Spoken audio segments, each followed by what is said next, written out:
Bangladesh Jamaat Islami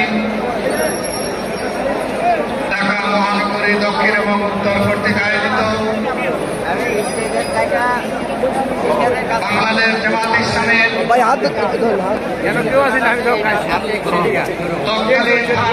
secretary general,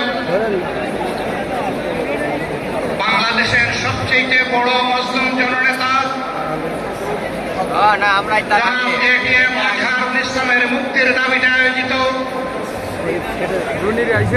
এই জনসমুদ্রের সম্মানিত সভাপতি, মঞ্চে বসা নেতৃবৃন্দ, আমার সামনে উপস্থিত ঢাকাবাসী, নেক দুনিয়ার সমাজে সংযুক্ত প্রিয় দেশবাসী, আমি মহান আল্লাহ রাব্বুল আলামিনের শুকরিয়া আদায় করার পাশাপাশি অত্যন্ত বেদনা ভারাক্রান্ত মন নিয়ে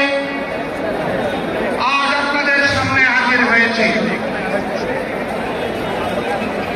আপনারা সাক্ষী 2009 সাল থেকে শুরু করে